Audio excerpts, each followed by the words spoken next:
तर आता बघा संध्याकाळचे 4 झाले आहेत आणि थोडी आराम करायला केला होता आणि आता उठली आहे मी. आता मला संध्याकाळचे कामं म्हणजे कपडे आणायचे आहे बाहेरचे, नंतर घर आवरायचे आहे, भांडे घासून ठेवले ते लावायचे आहेत आणि आज जास्त भांडे नव्हते माझे घासायला, तर थोडेसे भांडे आहेत तर ते पण मी घासते आता. नंतर किचन थोडंसं आहे आवरायचं. नंतर हे बघा हे एवढेच भांडे आहेत आणि बेसिनमध्ये पण हे एवढेच भांडे आहेत, त्याच्यामुळे जास्त काही कामं नाही आहेत. त्याच्यानंतर मग मी चहा पण घेणार आहे. तर चला मग नंतर भेटते तुमच्यासोबत. चला तर आज मस्त तुमच्यासोबत माझी संध्याकाळची रुटीन शेअर करते की संध्याकाळला माझं काय काय चाललं असते. तर आज झालं असं होतं की आज संध्याकाळची कामं वगैरे आवरून मला माझ्या मावशीकडे जायचं होतं, कारण खूप दिवस झाले माझ्या मावशीकडे गेली नव्हती. तर म्हटलं आज जाऊन येऊया आणि माझ्या मिस्टरांना सुट्टी पण होती, त्याच्यामुळे आज कसं तरी वेळ काढून मला जायचं होतं. कारण ते आणि मी एकाच गावात राहते, पण तरी जवळजवळ आम्हाला 6-1 महिने झाले ना आम्ही भेटलोच नाही. फोनवर बोलणं चालते पण असं जाऊन घरी भेटलोच नाही. कारण माझे भाऊजी आहेत म्हणजे माझे मावशीची मुलं ते कॉलेजला असतात, त्याच्यामुळे त्यांनाही सुट्टी मिळत नाही आणि माझे लेकरं छोटे छोटे आहेत आणि शाळा वगैरे असते, तर त्याच्यामुळे मी कुठं जात नाही जास्त बाहेर. आणि कुठं गेले नाही तर माझे लेकरं खूप त्रास देतात, त्याच्यामुळे मग मी घराच्या बाहेर जास्त जातच नाही. आता बघा संध्याकाळच्या टायमाला असा मस्त पाऊस चालू झाला होता आमच्याकडे आणि हवा पण खूप होती आणि सकाळपासूनच वातावरण होतं पावसाचं, पण सकाळी काही आला नाही. आणि जेमतेम संध्याकाळी 4-1 वाजतापासून जे पाऊस चालू झाला धो की विचारूच नका. त्यानंतर हवा पण चालू होती, तर हवेने हे दोरीवरचे पूर्ण कपडे माझे ओले झाले होते आणि खाली पडून गेले होते. तर तेच माझ्या लेकरांनी आणि मिस्टरांनी घरात आणून ठेवले होते. आता मी घरातले कामं करत होते, त्याच्यामुळे माझं लक्ष राहिलं नाही कपडे आणायचं. त्याच्यानंतर चहा वगैरे आवरून घेतला मी आणि नंतर मग तयारी केली म्हणजे बाहेर जायची. तर बघा हा ड्रेस मी मिशोवरून घेतला आहे आणि 450 की 500लाच मला पडला होता, पण याचा कापडही खूप स्मूथ आहे आणि अंगावर घालायला असा एकदम सॉफ्ट वाटते घातला की काही असं वाटत नाही. त्याच्यानंतर हे बघा हे मंगळसूत्र जे मी सोन्याचं घातलं ते पण तुटलं आणि जे नंतर घातलं होतं लॉंग ते पण तुटलं आणि हे तिसरं मी मंगळसूत्र आता शोधलं आणि घातलं. आणि ही जी पर्स आहे ना ती माझ्या 3 वर्ष झाली मी आणली आहे, पण वापरलीच नाही. तर आता तिला पण काढलं होतं आणि म्हटलं ती पण घेऊन जाऊ जरा बाहेर. त्याच्यानंतर मग आम्ही रस्त्याला लागलो.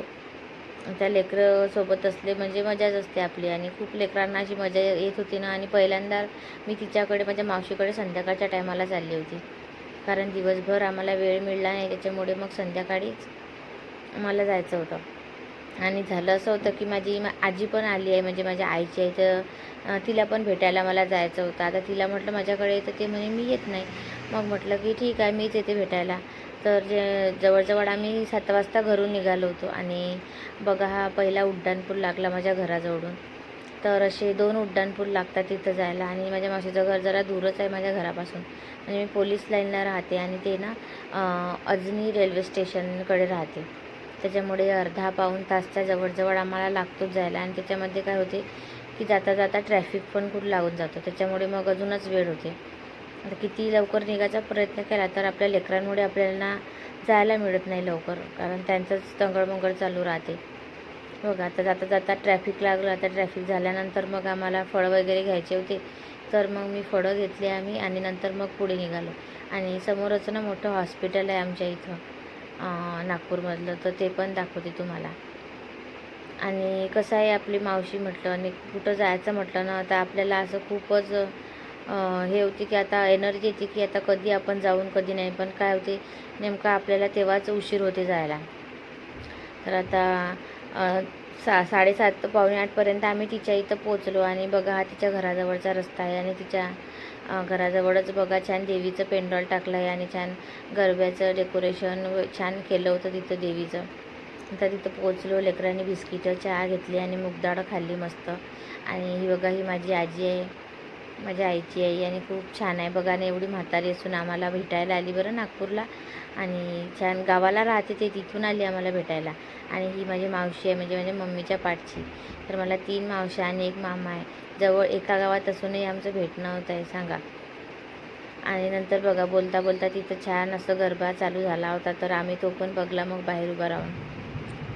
आणि बोलत बोलत तसाच वेळ निघून गेला आणि जवळ 9 साडेनऊ होऊन गेले. नंतर मग आम्ही घरी निघालो होतो.